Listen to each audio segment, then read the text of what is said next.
You can approach fashion through so many different lenses.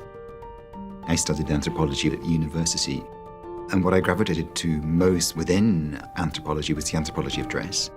And my main interest in it initially was through cultural theory.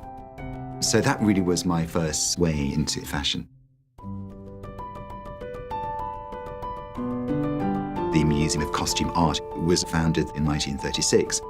It became the Costume Institute in 1947.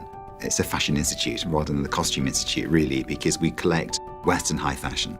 We have 35,000 objects in the collection. It is an encyclopedic collection that tells the history of Western fashion from really 1700 through to the present.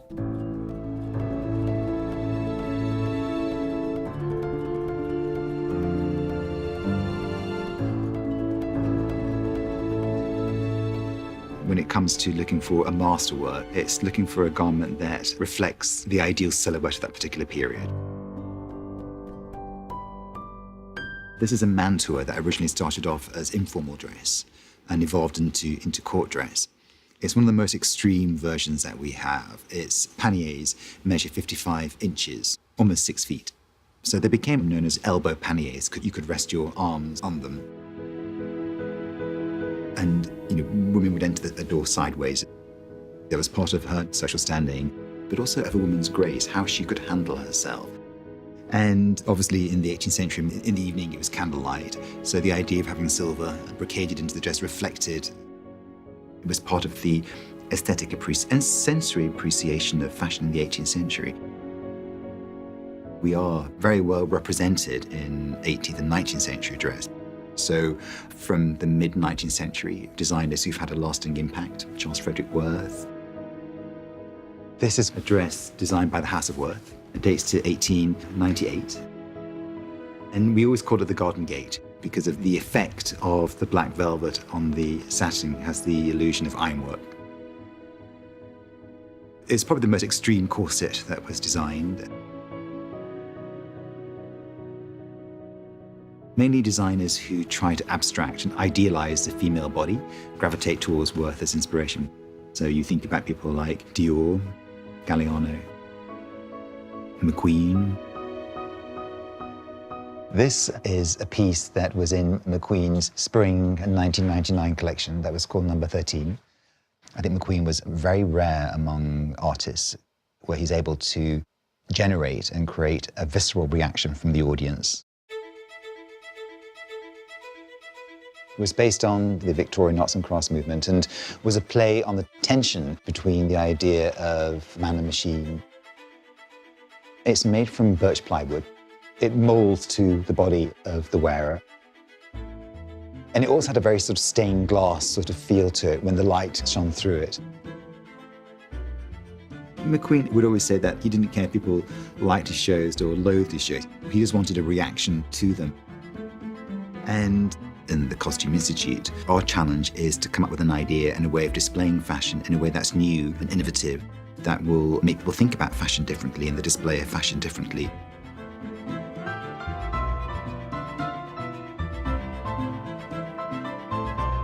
The McQueen show was a paradigm-shifting moment in terms of how fashion was perceived within the confines of an art museum context.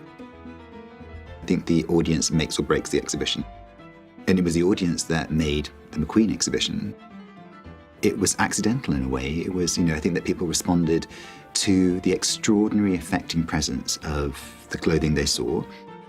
Obviously, there was a poignancy of his recent death. He very much was a designer that reflected that 19th century tragic genius. The beauty of fashion is the fact that you can project onto it. You can project your own desires or fears onto a garment, and that's liberating. Fashion is one of the most important art forms because it's able to reflect the zeitgeist. It's able to reflect it immediately. It expresses very complex ideas about gender, sexuality, identity, and that's part of its power.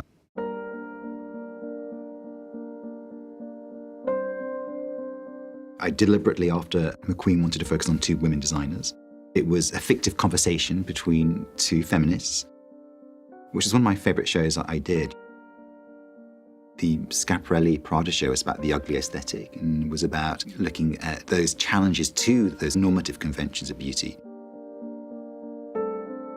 I think that the idea of beauty changes all the time. The constant shifts of beauty is something we try to reflect in our shows through the designer's eyes. So this is one of Schiaparelli's most iconic necklace designs from her fall 1938 collection. It was called the Pagan Collection. It reveals her more surrealistic tendencies. Schiaparelli was known for her use of innovative materials. This is a type of plastic that self-destructs over a period of time. I like the idea of time travel. It's interesting that she was using a material that was about the future. But in actual fact, what we're ending up doing is freeze-framing it in a particular moment in time. One of the reasons why certain art critics dismiss fashion as not art is because of its ephemerality. And to me, that's really part of its strength. The past informs the present, and the present enlivens the past. And often what we try to do is come up with an idea that has contemporary relevance, or even better, to predict a cultural trend. For example, I think that there's such a heightened awareness at the moment between art and religion. Heavenly Bodies, it's a show that I've been thinking about for a few years. The show in a way is less about Catholic iconography and Catholic imagery. It's more about the Catholic imagination, how Catholics see the world through metaphor. Everything's like something else.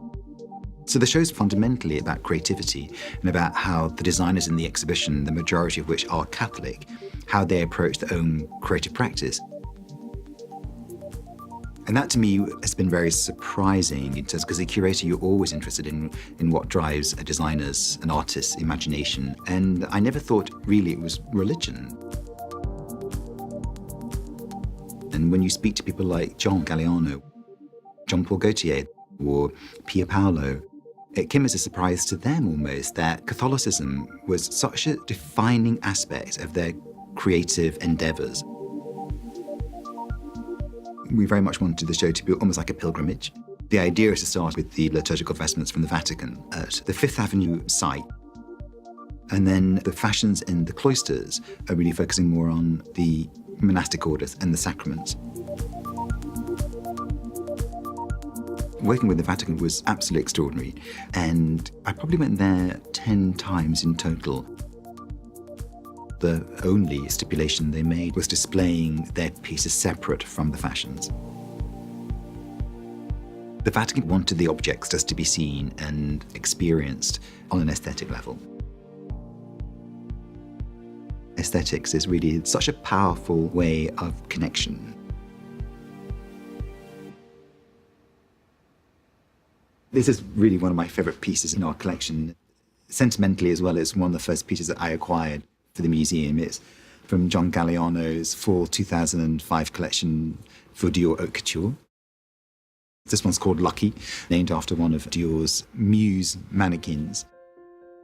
And many of the journalists wrote about the deconstruction aspect of the collection. It's actually the opposite. It's about construction. It's about a garment in the making. The idea of the authority is something I struggle with sometimes. I'm always haunted by Susan Sontag's essay against interpretation, where she accuses curators of labeling down objects through interpretation and disallowing the object to have its own voice. But I'm very aware to allow the object still to breathe and to have its own life. You can interpret the object 100 ways, and none of them are invalid. I love the fact that in our galleries, it's always so loud and people are so willing to make a comment. It's very different from some of the other galleries where they're almost afraid of what they're looking at because they may not have the knowledge. They're not afraid of fashion because you can wear it and because it's something that we can relate to. You can approach fashion through history, through aesthetics, through sociology, psychology, literature. And I think that's what the joy of fashion is. And part of the role of a curator is to make those approaches explicit to the general public. And I find that really compelling. Every item of clothing has a story to tell, and its life history is extended through interpretation by the curator, by the visitor, and it just has a different life. It continues its life, but it's a different life.